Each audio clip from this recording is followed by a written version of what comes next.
जय हिंद दोस्तों। आज की इस वीडियो में हम बात करने वाले हैं, जैसा कि आपने न्यूज़ में विदित होगा आपको, कि साउथ अफ्रीका ने पहली बार दुनिया के इतिहास में यूनाइटेड नेशंस के खिलाफ जा कर के पहली बार जो है डिजाइनर बेबी का कॉन्सेप्ट को जन्म दे दिया है। और क्या आखिर ये चीज़ इम्प्लीमेंट हुई है, इसके इफ़ेक्ट पूरी दुनिया में देखने को क्या मिलेंगे, भविष्य क्या है, पास्ट क्या है, सभी पे बात करेंगे आज के इस वीडियो में। तो दोस्तों, जैसा कि आपको मैं बता दूं, ये वीडियो जो है दिवाली की पूर्व संध्या पे लिया जा रहा है, शूट किया जा रहा है। और मैं आपको जो हूँ, चूँकि कल 31 अक्टूबर है, 31 अक्टूबर, इंडिया जो है दीपावली का जो फेस्टिवल है उसको सेलिब्रेट कर रहा होगा। उससे पहले जो है मैं आपको दीपावली की हार्दिक शुभकामनाएं आपको देता हूं। और आपके जीवन में जिस प्रकार से की खुशियाँ और इसी प्रकार के जो दीप हैं उससे जो है आप प्रकाशमान रहें, और आप भी ऐसी कोशिश करें जिससे दूसरे भी जो है प्रकाशित हों अपने ज्ञान से, अपना जो भी आपके पास हो। तो चलिए वीडियो को बिना किसी बकवास के हमेशा की तरह स्टार्ट कर लेते हैं। दोस्तों, उससे पहले मैं आपको बता दूं कि हमारा इंस्टाग्राम, ट्विटर और इस पे जो है बहुत सारे अकाउंट हैं जहां पे जो है मैं ऑलरेडी कनेक्टेड रहता हूं। आप वहां पे जाकर हमें फॉलो जरूर कर लीजिएगा। तो यहाँ पे साउथ अफ्रीका जो है first country to allow heritable human genome editing. आखिर ये क्या होती है, चलिए बेसिक से शुरू करते हैं। तो सबसे पहले मैं आपको बता दूं, जैसा कि आपने क्लास 9th में पढ़ा होगा, चैप्टर फर्स्ट ही शायद आता है, cell the fundamental unit of life. हम सबका जो शरीर है वो जो है सेल से मिलके बना होता है। मैं डिजाइनर बेबी का कॉन्सेप्ट पेश करने वाला हूं, तो इसलिए जो है मैं आपको पहले बेसिक बताता हूं बायोलॉजी की, ताकि आपको कुछ थोड़ी सी समझ बने, तब आप समझ पाओगे कि डिजाइनर बेबी आखिर होगा कैसे। तो मैं आपको बताता हूँ कि हमारा जो सबका शरीर है, इस शरीर में जो है सेल से मिलके बनता है। जिस प्रकार से लिविंग ऑर्गेनिज्म सेल से मिलके बनते हैं, उसी प्रकार से नॉन लिविंग हैं वो एटम से मिलके बनते हैं। ऐसा जो है आपने छोटी अपनी क्लासों में अक्सर जो है पढ़ा होगा, आपके टीचर ने पढ़ाया होगा। और ये जो सेल होता है, देखिए जितनी भी दुनिया के एनिमल्स, प्लांट्स और या फिर इंसानों की बात की जाए, तो ये सब जो है सेल से मिलके बनते हो, यानी कि लिविंग जो चीज़ें होती हैं वो सेल से मिलके बनती हैं। अब आखिर सेल का आखिर कॉन्सेप्ट क्या है? जो सेल होता है, उस सेल की अगर टर्मिनोलॉजी को आप देखोगे, सेल का डायग्राम को अगर आप देखोगे, तो सेल में जो है आपको मैं उतना ही बात बताऊंगा जितना आपकी न्यूज़ के लिए इंपॉर्टेंट है। हालांकि बताने को तो मैं बहुत सारा चीज़ें आपको बता सकता हूँ सेल में क्या क्या होता है, ठीक है, क्योंकि पढ़ाता ही मैं हूँ। तो ये जो है सेल आखिर होता क्या? तो सेल जो है वो सभी की शरीर जो है वो सेल, जैसे हमारे शरीर जो है छोटे छोटे पूरे शरीर जो है, पूरी बॉडी जो है सेल से मिलकर बनी हुई है। और ये सेल एक लाइफ स्पैन होता है और उसके बाद जो है ये सेल डेड हो जाते हैं। इसी प्रकार से जो है सेल हमारे जीवन में कईयों बार जन्म लेते हैं, कईयों बार मरते हैं, कईयों बार जिंदा लेते हैं। जब ये सेल का जो है बार बार ग्रोथ रुक जाता है और सेल एज्ड होने लगते हैं, उनका ये जो प्रोसेस है जो स्लो होने लगता है, तो इससे इंसानी शरीर थोड़े दिन बाद मृत्यु की जो है प्राप्ति को प्राप्त कर लेता है। लेकिन ये सभी जीवों में नहीं होता है। कई सारे ऐसे मरीन जीव पाए गए हैं जिनमें जो है वो मरते ही नहीं हैं, मतलब मरते होंगे। जैसे इंसानों ने जो है अभी अपने सामने कितना देखा है, मुश्किल 150-200-300 साल देखा होगा जब से ये बायोटेक्नोलॉजी दुनिया की चीज़ें आई हैं। लेकिन हो सकता है मरते हों, 200-400 साल का जीते रहते हों, लेकिन साइंटिस्ट ने ऐसा प्रेडिक्ट किया है कि ये कभी नहीं मरते हैं। ऐसे कई सारे जीव जंतु जो है पाए गए हैं धरती पे, आप गूगल कीजिएगा जा करके। तो ये सेल जो है जब ये जन्म लेना बंद कर देता है, मर जाता है व्यक्ति। आखिर इस सेल में होता क्या है? सेल में एक बहुत इंपॉर्टेंट चीज़ होती है, उसका नाम होता है डीएनए। दरअसल सेल जो है, सेल के बीचों बीच में होता है न्यूक्लियस। मैं एक छोटे से सेल की बात कर रहा हूँ जिससे आपकी शरीर मिलकर बनता है। उस सेल के बीचों बीच में होता है न्यूक्लियस, और न्यूक्लियस में होता है आपका डीएनए। जी हाँ, न्यूक्लियस जो है, न्यूक्लियस में आपका होता है डीएनए। अब ये डीएनए क्या होता है? तो डीएनए की स्ट्रक्चर आपने कई बार ऐसे करके देखी होगी, कटी कटी ऐसी आती है, उसके बीच में ऐसे डंडे जैसे लगे होते हैं, सीढ़ी जैसी। तो वो जो डंडे हैं ना, एक डीएनए बनता है इस प्रकार से, ऐसे आपने जो है स्ट्रक्चर देखी होगी। और उस स्ट्रक्चर में जो ये डंडे जैसे लगे होते हैं, स्टिक जैसी लगी होती हैं, ऐसे ऐसे line line line line line, इनको हम कहते हैं जीन। यानी कि आपका जो आइडेंटिफिकेशन है, आपकी शरीर में किस प्रकार का जो जितना भी आपका जेनेटिक इंफॉर्मेशन है, वो सारी आपकी आँख क्या होगी, नाक क्या होगी, मुंह क्या होगा, बाल कैसे होंगे, कलर क्या आँखों का होगा, आपके क्या चीज़ें, मतलब ऐसी शरीर की ऐसी कौन सी आपकी बॉडी की इंफॉर्मेशन है जो आपके जीन पे लिखी नहीं रहती है। यानी कि आपके शरीर में जो सेल है, सेल के अंदर होता है न्यूक्लियस, न्यूक्लियस के अंदर होता है डीएनए, और डीएनए में एक एक चीज़ को लाइन बाय लाइन लिखा जाता है। अब सवाल ये है कि सर हमारे शरीर में जीन आखिर होते कितने हैं? तो जीन से मिलकर ही डीएनए बनता है। जो थ्रेड लाइक स्ट्रक्चर होता है, जो जीन होता है, जीन से मिलके ही डीएनए बनता है। और जो जीन होते हैं, जीन हमारे शरीर में टोटल होते हैं, जीन एक सेल में होते हैं, वो होते हैं एक जो जीन होते हैं हमारे बॉडी में, वो होते हैं टोटल 20,000। यानी कि जो है 20,000 जीन होते हैं, 20,000 जीन से मिलकर के जो है डीएनए बनता है। अब जो है जब पूरे दुनिया में तमाम लोगों का जो है इंसानों का जीन का स्टडी किया गया कि सबके जीन को पढ़ा जाए कि किसके बॉडी पे क्या जो है इंफॉर्मेशन लिखी हुई है, तो इसको कहा गया ह्यूमन जीनोम प्रोजेक्ट। इस प्रोजेक्ट को स्टार्ट करने के बाद जो रिजल्ट निकले वो आपको बहुत चौंकाने वाले मिलेंगे।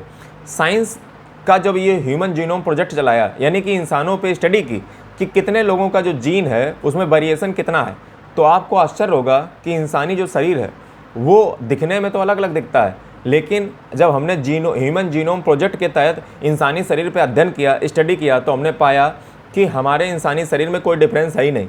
यानी कि आपके हमारे शरीर में जो डिफरेंस है वो मात्र 0.1% का है। 99.9% शरीर हम सबका जीन के लेवल पे, यानी कि जो इन्फॉर्मेशन लिखी है हमारे शरीर में वो सेम ही है। मात्र 0.1% के बल पर हम सब जो है एक दूसरे से डिफर करते हैं। ये कितनी चौंकाने वाली और कितनी ताज्जुब की बात है।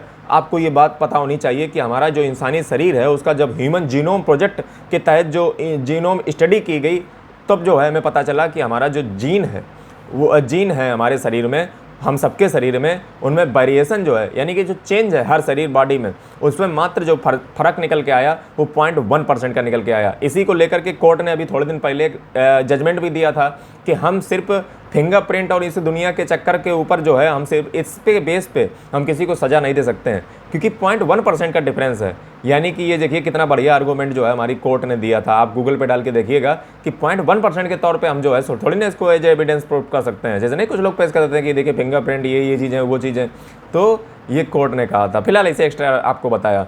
अब सवाल ये है कि सर जब जीन पे सारी बातें लिखी होती हैं कि हमारी आँख का कलर, नाक का कलर, मुंह का कलर, ऐसा कलर वैसा कलर, या हमारा जो स्ट्रक्चर ऑफ द बॉडी यानी कि जो बेसिक स्ट्रक्चर जो हमारा शरीर का है वो कैसा होगा, यानी कि सब बातें जीन पे लिखी होती हैं, पहले से ही डिफाइन होती हैं।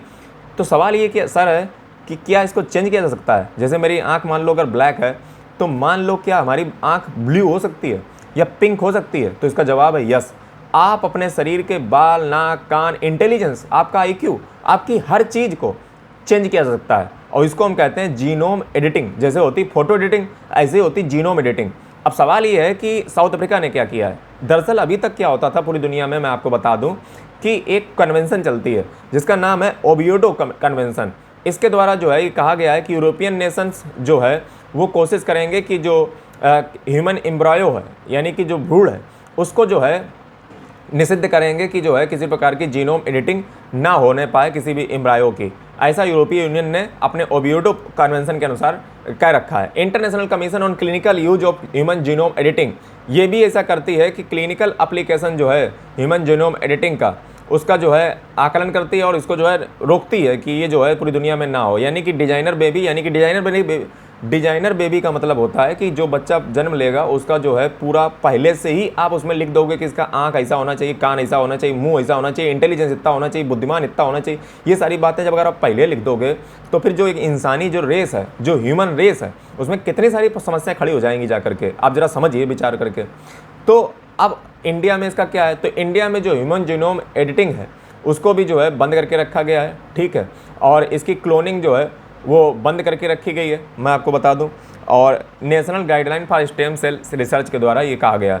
यानी कि पूरी दुनिया में जो डिजाइनर बेबी का कॉन्सेप्ट है वो जो है पूरी दुनिया में लगभग ना के बराबर है। यानी कि कोई भी देश इसको परमिशन नहीं देता है कि डिजाइनर बेबी यानी कि अपनी तरफ से आप उसमें एडिटिंग करके जीन के साथ छेड़छाड़ करके आप किसी बच्चे को जन्म दें और वो बच्चा जो है एक महान शख्सियत जैसी तब्दील हो, जबकि उसमें जो है एक तरीके से छेड़छाड़ उसके जीन में की गई है। तो इससे जो है इनइक्वालिटी आएगी पूरे समाज में और वो बच्चा ज़्यादा होशियार होगा, जबकि उसमें कोई उसका रोल नहीं है, उसमें जीनोम एडिटिंग की गई है। तो वो एक साधारण इंसान से कई गुना ज़्यादा बेहतर होगा, कई मुकाबले में बेहतर होगा। तो ये चीज़ें जो है बहुत बड़ी समस्या हैं जो साउथ अफ्रीका ने यहाँ पे अलाउ किया है। हालांकि अभी तक मैंने आपको जितनी भी बातें बताई वो सब निगेटिव पर्सपेक्टिव बताएं कि जीनोम एडिटिंग ख़राब है, लेकिन जीनोम एडिटिंग अच्छी भी है। कैसे? जैसे मैं आपको बता दूं कि जो है जीनोम एडिटिंग के मामले में अगर देखा जाए तो डिसीज रोकने के लिए, यानी कि अगर कोई बीमारी है, जैसे मान लीजिए कोई बीमारी किसी एक नस्ल में बहुत दिनों से चल रही है, मान लीजिए साउथ अफ्रीका में मान लीजिए कोई बीमारी है, ठीक है, जैसे मान लीजिए हंगिस्टन डिसीज या फाइब्रोसिस या एनीमिया या किसी प्रकार की बीमारी है, उसको रोकने के लिए आप जीनोम एडिटिंग कर सकते हो। और इस जीनोम एडिटिंग से जो है आपका कहीं ना कहीं फ़ायदा ही होगा, इससे बीमारी जो है वो नहीं होगी। जैसे कोई मान लो फसल है, फसल का भी जीनोम एडिटिंग हो सकता है। मैंने आपको वीडियो को शुरुआत में क्या बताया, प्लांट, एनिमल या ह्यूमन, इन तीनों में ही जीनोम एडिटिंग हो सकती है। जैसे मान लो कोई फसल है, उसमें कीड़े एक प्रकार के बहुत ज़्यादा लगते हैं या एक प्रकार की बीमारी ज़्यादा होती है, तो उसमें जीनोम एडिटिंग करना बेहतरीन है। जैसे मान लीजिए अगर इंडिया है, इंडिया में कोई बीमारी ज़्यादा होती है तो उसमें जीनोम एडिटिंग कर दो, किसमें क्या जाता है। तो इसलिए जो है किया जा सकता है जीनोम एडिटिंग, और ये अच्छी भी है। नेक्स्ट चीज़ अगर देखा जाए तो अगर हम जो है जीनोम एडिटिंग करेंगे नहीं तो इसके जो है जेनेटिक रिसर्च हम कैसे कर पाएंगे। जैसे मान लो जीनोम एडिटिंग कर करके अगर मान लो हमने एक दो, जब तक हम करेंगे नहीं तब तक हम रिसर्च कैसे करेंगे कि जो है भविष्य में जो जीनोम एडिटिंग से हुए जो चाइल्ड होंगे उनके जो जेनेटिक सीक्वेंस, यानी कि जो पूरा जो उनका जो पैटर्न बनेगा, यानी कि जो उनके फादर के बच्चे के बच्चे के बच्चे जो होंगे उनमें जो है क्या पैटर्न देखने को मिलेगा, उनके जो है क्या वाकई में कुछ ऐसा चेंज होने वाला है क्या, ये सारी चीज़ें रिसर्च की होती हैं। और रिसर्च कैसे होगी जब तक जो है इसको कोई प्रैक्टिकल करेगा नहीं। नेक्स्ट चीज़ और भी है, अगर जो है हमें आईवीएफ जैसी, यानी कि अगर देखा जाए तो विट्रो फर्टिलाइजेशन के थ्रू जो आईवीएफ जैसा कि आप जानते होंगे, जिसमें जो है किसी बच्चे विशेष को जो है किसी दूसरी जगह पे हम मतलब किसी बच्चे विशेष को जो है हम कहीं दूसरे से जो है फर्टिलाइजेशन करवा करके जब जो है हम करवाते हैं रिप्रोडक्शन, तो वो चीज़ जो है उसको समझने में हमें हेल्प मिलेगी और आईवीएफ टेक्नोलॉजी थोड़ा और एडवांस होगी अगर जो है हमें ये प्रकार के प्रैक्टिकल अगर पूरी दुनिया में किए जाते हैं। हालांकि अभी तक तो नहीं था, लेकिन साउथ अफ्रीका पहला कंट्री बन चुका है जिसने कहा है कि करो जीनोम एडिटिंग। अब इसके कंसर्न क्या है, नुकसान तो मैं आपको शुरू से वीडियो से बता रहा हूँ। इसके नुकसान ये है कि जीनोम एडिटिंग करने से जो है इसके बहुत ज़्यादा मल्टी जनरेशनल इसके इफेक्ट देखने को मिल सकते हैं। सेम ही चीज़ फसलों में भी लागू होती है। फसलों में जैसे देखा जाए बीटी काटन या इस प्रकार का जो है इंडिया ने जो है अलाउ किया, और ब्रिंजल में अलाउ मतलब जो चीज़ें हैं ये चीज़ें जो है ये भी इफेक्ट डालती हैं कि उसके आने वाले भविष्य में, जैसे मान लो हमने कोई फसल में मान लो जीनोम एडिटिंग करके उस फसल को उगाया, उसके मल्टी जनरेशनल हो सकता है कोई इफेक्ट देखने को मिल जाए। हो सकता है उसको खाने वाला है को भविष्य में कोई प्रकार की बीमारी या किसी प्रकार का कोई प्रकार का भी कुछ भी चीज़ देखने को मिल सकता है। ये भी बहुत बड़ा चीज़ है। सोसाइटल इम्पैक्ट भी जो है इसका बनेगा कि जैसे मान लो उसकी जो बुद्धिमत्ता होगी या उसका दिखावा, जैसे मान लो शकल भी उसमें चेंज कर सकते हैं कि इस शकल का होना चाहिए, तो ये बहुत गलत होगा। जैसे मान लो बीटीएस टाइप का आ जाए, ठीक है, और तो ये चीज़ें जो है कंसर्न का है कि किस प्रकार से जो है उसकी अपीयरेंस और ये सारी चीज़ें अगर हम इंजीनियरिंग करके जो है बनाएंगे तो ये बड़ा खतरनाक होंगी। वो जो व्यक्ति जो है अलग प्रकार से दिखेगा। दूसरा ये भी है कि ये डिग्निटी और जो ह्यूमन है और जो रिलीजियस और कल्चरल जो हमारे बिलीफ हैं, जो मोरल है बिलीफ हैं, उनमें कहीं ना कहीं जो है इनके ऊपर भी आघात करता है। तो ये भी चीज़ जो है समस्या की एक समस्या के तरीके से आप देख सकते हो। नेक्स्ट चीज़ अगर मैं बताना चाहूँ तो जो ह्यूमन जीनोम प्रोजेक्ट है इसको जो है शुरू किया गया था ताकि जो है हम जीनोम पे स्टडी कर सकें पूरी दुनिया में, और जो है ह्यूमंस का क्या जो है डाटा निकल के आया, जिसका मैंने रिजल्ट आपको बता दिया कि 0.1% ही डिफर होता है। और अगर इंडिया में बात की जाए तो इंडिया ने भी जो है जीनोम एडिटिंग की है, लेकिन वो इंसानों के ऊपर नहीं की, उन्होंने एग्रीकल्चर पे की है। जैसे 2002 में जो है इंडिया जो है इंटरनेशनल राइस रिसर्च प्रोजेक्ट का जो है पार्ट बन चुका था। आपको बताना है इंडिया का जो राइस रिसर्च जो है वो उड़ीसा में है, कटक में। वर्ल्ड का कहाँ पे है, तो वर्ल्ड का मनीला में है। और इसमें जो है इंडिया ने अपनी रिसर्च चालू की और जीनोम की एडिटिंग जो है करना जो है स्टार्ट किया। और आज इंडिया जो है कई सारी जो है जीएम क्रॉप्स यानी कि जीनोम मॉडिफाइड क्रॉप्स यानी कि फसलें ऐसी जो मॉडिफाइड की जा चुकी हैं जीनोम के द्वारा। जैसे अभी थोड़े दिन पहले प्रधानमंत्री जी ने जो 105 फसलों का जो है शायद उद्घाटन किया था, आप डालिएगा। नेक्स्ट चीज़ अगर देखा जाए तो हेल्थ सेक्टर में भी जो है department of biotechnology and Indian institute of science Bengaluru ने जो है 2020 में जो है इस पर काम चालू कर दिया हेल्थ सेक्टर में, और जीनोम इंडिया प्रोजेक्ट चालू किया जिससे जो है जीनोमिक्स डेटा 10,000 इंडियंस का पढ़ा जाएगा। नेक्स्ट चीज़ अगर देखा जाए तो जो है बहुत सारी लेबोरेटरी हमारे देश में बन रही हैं। और ये जो चीज़ अभी आपने सीखी, ये जो एडिटिंग करना, और ये इस चीज़ को हम किस फील्ड के अंतर्गत लाते हैं, इसको हम बायोटेक्नोलॉजी कहते हैं। और ऐसे हमारा एक डिपार्टमेंट भी है, डिपार्टमेंट ऑफ बायोटेक्नोलॉजी, ये अलग से डिपार्टमेंट हमारा बनाया गया है इसी के लिए। जीनोम एडिटिंग की अगर और बात की जाए तो जो है मैं आपको बताना चाहूँगा कि जीनोम एडिटिंग बहुत ही जो है इम्पोर्टेंट है। इससे कई सारे आप काम कर सकते हो। मैंने आपको बताया कि फसलों में जो है की जा सकती है, और इंसानों में की जा सकती है, और जो है जानवरों में की जा सकती है। इस प्रकार से जो है इसके कई सारे बेनिफिट्स निकल के आते हैं। और देखा जाए तो जो है इससे हम कमर्शियल जो है, जैसे मान लीजिए फसलों में जो है, जैसे मान लो फसलों में कोई बीमारी ज़्यादा होती है, किसी का पैदावार कम होता है, कोई पानी ज़्यादा खाता है, तो उसमें हम लिख देंगे भैया पानी कम खाओ, बीमारी ये ना करो। तो इस प्रकार से अगर हम कर देंगे तो जो है इससे काफ़ी ज़्यादा फायदे होंगे। आप किसी प्रकार का पेस्टिसाइड अगर उसमें फसल में ज़्यादा डालना पड़ता हो तो उसके जीनोम में हम चेंज कर दें कि भैया ना डालना पड़े तो नहीं डालना पड़ेगा। तो ये सारी सी चीज़ें जो है हम कर सकते हैं ईजिली। तो ये सारी चीज़ों से जो है हमारे ऊपर जो जीनोम एडिटिंग का प्रभाव है, और आज जो है दुनिया बायोटेक्नोलॉजी की ओर बढ़ रही है, यानी कि पूरी दुनिया में अगर देखा जाए तो biotechnology is a emerging technology, और इसमें जो है बहुत ज़्यादा कैरियर है। जैसे अगर देखा जाए तो जो है मरीन में जो इतना सारा जो है इतनी सारी स्पीसीज पाई जाती हैं, चाहे आप जो है समुद्र की बात कर लो, तो ये जो बायोटेक्नोलॉजी है इसका बहुत ज़्यादा एप्लीकेशन है। हमारा चूँकि कोस्टल एरिया 7,500 किलोमीटर का है, तो इसमें जो है बहुत सारा जो है मरीन टाइम अगर हम देखें तो हम इसका बेनिफिट उठा सकते हैं बायोटेक्नोलॉजी का। हम बहुत ज़्यादा जो है ग्रोथ कर सकते हैं, अपना प्रोडक्शन बढ़ा सकते हैं, हम जो है बहुत ज़्यादा जो है जीडीपी को अपनी बढ़ा सकते हैं अगर जो है मरी टाइम जो स्पीसीज होती हैं उनका फ़ायदा उठाया जाए। मछली पालन या फसलों में जो है, या इंसानों के ऊपर जो बीमारियों पे ऊपर रिसर्च करने का, या किसी प्रकार के डिसीज़ को प्रिवेंट करने का, या किसी भी प्रकार का जो समस्या है बायोटेक्नोलॉजी के द्वारा दूर कर सकते हैं। तो biotechnology is a emerging technology. लेकिन ये समस्या एक बहुत बड़ी खमड़ी होती है, वो ये है कि जिस चीज़ से हम बच रहे थे, हम ये सोचते थे, हम सिर्फ एक कल्पनाओं में सोचते थे कि किसी प्रकार का जो बच्चा है वो हो सकता है कि जो है एकदम सुपर माइंड टाइप का निकले, शक्तिमान टाइप का निकले, हो सकता है किसी प्रकार का जो है उसके पास एक अजीब व गजीब शक्तियाँ हों। तो ये जो है एक समस्या बनी हुई थी लोगों के सामने। हालांकि जब जीनोम एडिटिंग आई थी तो जो है लोगों ने इसका प्रतिरोध भी किया था और जो है रेजिस्टेंस दिया था, जिसके कारण इसको इंटरनेशनली हालांकि देखा जाए तो कोई करता नहीं था, नहीं सब बैन है, लेकिन इस साउथ अफ्रीका पहली बार जो है मामला छेड़ दिया है। इससे कहीं ना कहीं आगाज होगा अदर देशों का, वो भी जो है इसमें कूदेंगे, और जब वो कूदेंगे तो आप देखोगे ये वही होने वाला है जिसकी हमें संभावना थी, जिस चीज़ का हमें खतरा मंडरा रहा था कि भविष्य में जो है इंसान एकदम अजीब प्रकार के ना हो जाएं, और ये लगभग इंसानी सभ्यता उसी की ओर जा रही है। तो उम्मीद करता हूँ आपको वीडियो पसंद है वीडियो को लाइक करें, चैनल को सब्सक्राइब करें, बेल आइकन को जरूर प्रेस कर दें। जल्दी मिलते हैं, तब तक के लिए जय हिंद, वंदे मातरम।